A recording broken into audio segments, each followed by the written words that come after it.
টিংখাঙত ব্লেকমেইলিংৰ ঘটনা।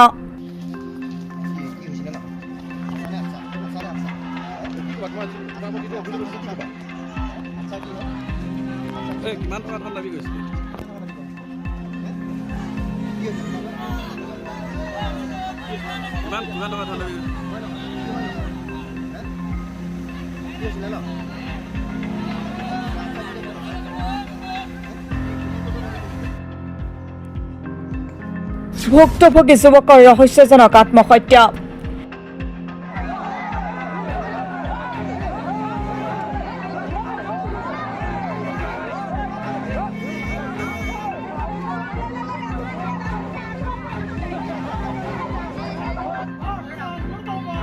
আদিবাসী ছাত্ৰ সন্থাৰ নেতাক কঠোৰতম শাস্তি বিহাৰ দাবীত ক্ষুব্ধ জনতাৰ আৰক্ষী চকী ঘেৰাও।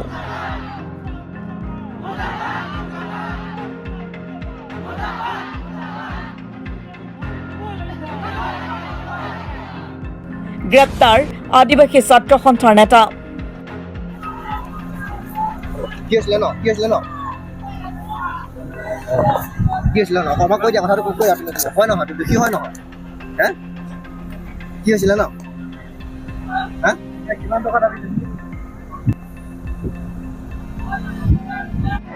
টিংখাঙত এজন যুৱকৰ আত্মহত্যাৰ ঘটনাই সৃষ্টি কৰিছে তীব্ৰ উত্তেজনাৰ।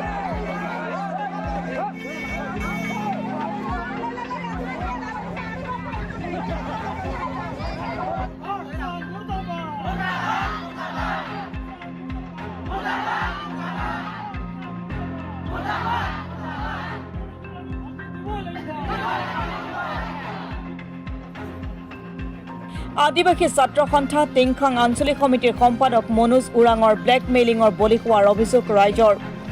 অভিযুক্ত আশা নেতা মনোজ ওৰাঙক গ্ৰেপ্তাৰ বৰবাম আৰক্ষীৰ।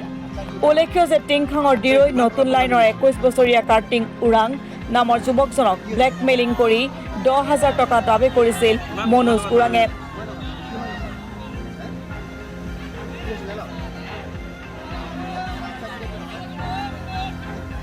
ইয়াৰে 4,000 টকা মনোজ ওৰাঙক দিছিল কাৰ্তিক ওৰাঙে। বাকী থকা 6,000 টকা বিচাৰি মনোজ ওৰাঙে কাৰ্তিক ওৰাঙক হাৰাশাস্তি কৰি থকাৰ বাবেই যোৱা 19 আগষ্টত বিষ পান কৰে কাৰ্তিকে। চিকিৎসালয়ত 10 দিন থকাৰ পাছত চিকিৎসাধীন অৱস্থাতে কাৰ্তিক ওৰাঙৰ মৃত্যু হয়। এই ঘটনাক কেন্দ্ৰ কৰি তীব্ৰ উত্তেজনাময় পৰিৱেশৰ সৃষ্টি হয় টিংখাঙৰ বৰবাম আৰক্ষী চকীৰ সন্মুখত। উত্তেজিত কেইবা শতাধিক ৰাইজে বৰবাম আৰক্ষী চকী ঘেৰাও কৰি তীব্ৰ প্ৰতিবাদ সাব্যস্ত কৰি দোষীক কঠোৰ শাস্তি প্ৰদানৰ দাবী তোলে। বৰবাম আৰক্ষীয়ে ধৃত মনোজ ওৰাঙক স্বাস্থ্য পৰীক্ষা কৰিবলৈ আৰক্ষী চকীৰ পৰা উলিয়াই লৈ যোৱাৰ সময়ত এক উত্তপ্ত পৰিস্থিতিৰ সৃষ্টি হয় বৰবাম আৰক্ষী চকীৰ সন্মুখত।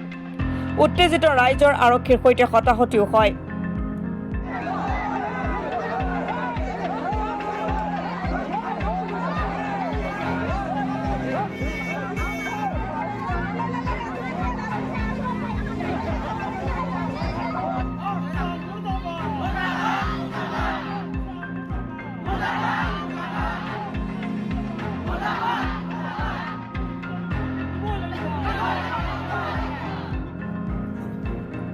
আনহাতে অভিযুক্ত আদিবাসী ছাত্ৰ সন্থা টিংখাং আঞ্চলিক সমিতিৰ সম্পাদক মনোজ ওৰাং দোষী সাব্যস্ত হলে সংগঠনৰ পৰা ব্যৱস্থা গ্ৰহণ কৰা হ'ব বুলি দাবী কৰে আদিবাসী ছাত্ৰ সন্থাৰ কেন্দ্ৰীয় সমিতিৰ নেতা মদন বাগৱাৰে। হয়, এই যি ঘটনা ঘটিছে আশা টিংখাং আঞ্চলিক সম্পাদক মনোজ ওৰাঙৰ যি বিৰুদ্ধে অভিযোগ আহিছে আৰু এই অভিযোগৰ বিৰুদ্ধে যি তেওঁলোকে কৈ আছে যে তাৰ ব্লেকমেইলিঙৰ কাৰণে যি ব্লগাৰটো ঢুকাইছে এতিয়ালৈকে আমি সম্পূৰ্ণ গম পোৱা নাই আৰু তেখেতক অলৰেডি পুলিচে এৰেষ্ট কৰিছে। যেতিয়ালৈকে পুলিচে এৰেষ্ট কৰিছে তেতিয়ালৈকে আমাক ক'বলগীয়া নাই। আৰু এটা কথা হ'ল যদি মনোজ ওৰাঙে দোষী হয় আৰু আইনে যদি দোষী সাব্যস্ত কৰে তেতিয়াহ'লে আমি আচাৰ হিচাপে তেখেতৰ ব্যৱস্থা কৰি ল'ম। তেনেকৈ নহয়, কালি আমি গম পাইছোঁ গধূলি সময়ত যে এনেকৈ ঘটনা এটা হৈছে য'ত বোলে ল'ৰাটোক বোলে ব্লেকমেইলিং কাৰণে বোলে এইটো ঢুকাইছে বুলি কৈছে, এই ছুইচাইড কৰিলে বুলি কৈছে। কিন্তু আমি সম্পূৰ্ণভাৱে আমি ল'ৰাটোক না ষ্টেটমেণ্ট ল'ব পাৰিছোঁ, ল'ৰাটোক সুধিব পাৰিলোঁ নে কিবা কৰিলোঁ। যেতিয়া ঢুকালে তেতিয়াহে মানে এই পৰিস্থিতিৰ এটা ডাঙৰ ভয়ংকৰ পৰিস্থিতি হয়। পুলিচে এতিয়ালৈকে এৰেষ্ট কৰিলে আৰু তেওঁলোকে জেল হাজতে প্ৰেৰণ কৰিব। টিংখাং আঞ্চলিকৰ সাধাৰণ সম্পাদক মনোজ ওৰাং হয়। চাওক, আমিতো চব কথা আমিও নাজানো বিষয়ে, আমি কোনো ক'ত ব্লেকমেইলিং কৰিছে কি কথা। আমাক যদি কোনোবাই যদি মনোজ ওৰাঙে ব্লেকমেইলিং কৰিছে আমাক কমচে ৰাইজে, আমি যিহেতু কেন্দ্ৰীয় সমিতিৰ দায়িত্বত আছোঁ মই, কিন্তু মোৰ ঘৰত ওচৰতে কিন্তু আজিলৈকে ৰাইজে কোনোদিন আমাক অৱগত কৰা নাই যে মনোজ ওৰাঙৰ বিষয়ে তেওঁলোকে আমাক এটা লিখিত দিয়া নাই বা মৌখিক হিচাপে তেওঁলোকে যে এনেকৈ মনোজ ওৰাঙে কাম কৰিছে। যদি আমাক আগতীয়া কোৱা হ'লে আমি তাহাঁতৰ ব্যৱস্থা ল'লোহেঁতেন, কিন্তু আমাক জনোৱা নাই। আমি কেনেকৈ ব্যৱস্থা ল'ম? ৰাইজে আমাক এইটো জনাব লাগে যে কোনোবাই সংগঠন এইটো কৰি আছে, কিন্তু আমাক আজিলৈকে তেনেকৈ জনোৱা নাই। যদি তেওঁ তেনেধৰণৰ ঘটনাত জড়িত হৈছে, নিন্দনীয় ঘটনা হ'ব লাগে সাধাৰণতে। হয়, আমিতো দুখীয়ে। আমি এইটো কাৰণে আমাৰ সংগঠনৰ হয় যে আমি কাৰোবাক বচাম সেইটো কথা নহয়। যদি দোষী সাব্যস্ত হয় তেতিয়াহ'লে আইনৰ ব্যৱস্থা লওক। আমাৰ সংগঠন হয় বুলি যে আমি কাৰোবাক দোষীক আমি বচাই ফুৰোঁ, এইটো আমাৰ কোনো হেৰি নহয়, আমাৰ ৰুল ৰেগুলেশ্যনত নাই। মৃত কাৰ্তিক ওৰাং কেনেদৰে এগৰাকী আশা নেতাৰ ব্লেকমেইলিঙৰ বলি হ'ল সেয়া আৰক্ষীৰ তদন্তৰ পাছতহে পোহৰলৈ আহিব। এই কাৰ্তিক ওৰাঙক মানে ডিমাণ্ড কৰি ল'ৰাটোক মানে পইচা বিচাৰিছিলে। পইচা বিচাৰোঁতে সি দৰৱ খাই ল'ৰাটো মৰি গ'ল। কোনে বিচাৰিছিলে পইচা? মনোজ ওৰাঙে। মনোজ ওৰাং কোন হয়? মনোজ ওৰাং আশা ল'ৰা হয়, ক'ত ঘৰটা? নতুন লাইন, দুৰেই নতুন লাইন। মানে সি ছোৱালীৰ লগত কথা পাতোঁতে সিহঁতি চাইছিলে। চোৱাৰ পাছতে মানে সিহঁতি ছোৱালীটোকতো ঘৰলৈ পঠিয়াই দিলে। পঠিয়াই দিয়াৰ পাছতে তাক মানে ক'লে যে 10,000 টকা দিব লাগিব, নহ'লে থানাত দিম। এনেকৈ তাক মানে ভয় খুৱাই পইচা বিচাৰিব লৈছিলে। সি মোবাইল 21,000 বিকি পেলাই 6,000ত 4,000 টকা তাক দিছিলে। শ্বুটিং কৰিলে আমি বিচাৰি গৈছিলোঁ যে কি দেখিছ তহঁতি দেখুওৱা আমাক। একো দেখুৱাব নোৱাৰিলে সিহঁতি। এই ছোৱালীৰ লগত কথা পাতোঁতে সিহঁতি মানে ইহঁতৰ সুবিধাই হয়, এইটো আগৰ পৰা চলি আহিছে। আগত বহুত কৰিছে তেনেকৈ, কাৰোবাৰ মাটি বিকি দিছে, কাৰোবাৰ মানে এনেকুৱা বেলেগমেন কোনোবাই সৰু সৰু ল'ৰাই যদি লোকৰ দোকানত চুৰ কৰে তাহাঁতৰো পইচা লয়, 8,000 10,000 ডিমাণ্ড কৰে। এই মনোজ ওৰাং হেতিয়ে আছে, তাৰ লগত মানে সন্তোষ ওৰাং আৰু আছে কোন কোন, এতিয়া তাক সুধিলে গম পোৱা যাব।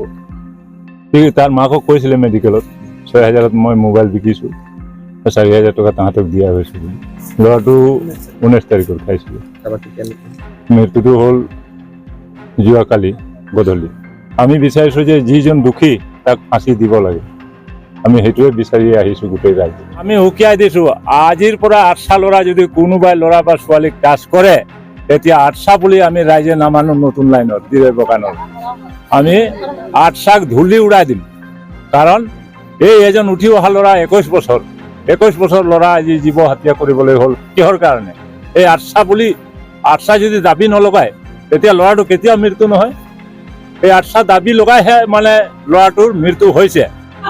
এই মনোজ ওৰাং নামৰ যিজন মানুহ, তাই মানে আমাৰ যিটো খুৰা ভতিজা ল'ৰাটো, যে কি কাৰণত তাক মানে ৰাতি লৈ মানে ফুৰে, আৰু তাক মানে কিবা কি ভুল কৰিছিলে কি নাই তাক মানে ব্লেকমেইল কৰিব মানে পুৰা সম্পূৰ্ণ চেষ্টা।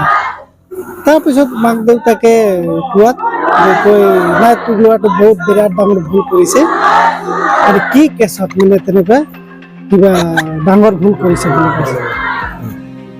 ছোৱালী কেছত নে কিবা কেছত এতিয়া মনোজ ওৰাঙে এতিয়ালৈকে মুখৰ পৰা জবান দিয়া নাই যে মনোজ ওৰাং যিজন ব্লেকমেইল কৰিছে ল'ৰাটোক। এতিয়া সেই তেনেকুৱা কোৱাত মানে তাৰ ঘৰত কোৱাত মানে ল'ৰাটো ঘৰ গৈ মই প্ৰয়োজন খাই দিলোঁ। এতিয়া তাৰ ওপৰত ভিডিঅ' কৰিছোঁ বুলি কয়। এতিয়া মনোজ ওৰাঙে জানে কি ভিডিঅ' কৰিছে। আজিলৈকে যে মানে থানাত দিয়াত এতিয়া ভৰ্তি হৈছে, থানাটো মানে মনোজক সুধিবও দিয়া নাই।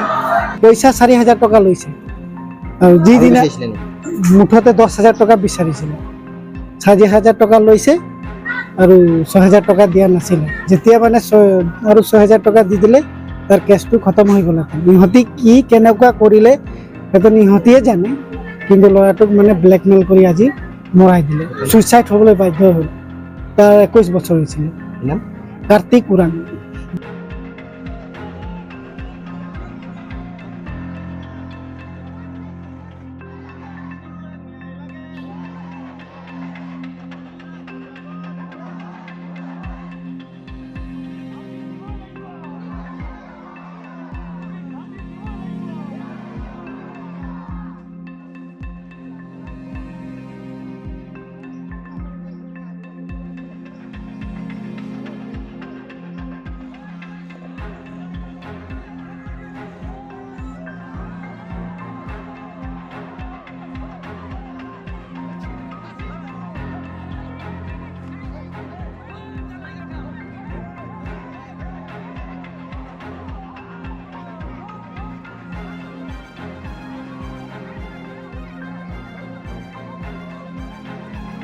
Bureau' report Assam today.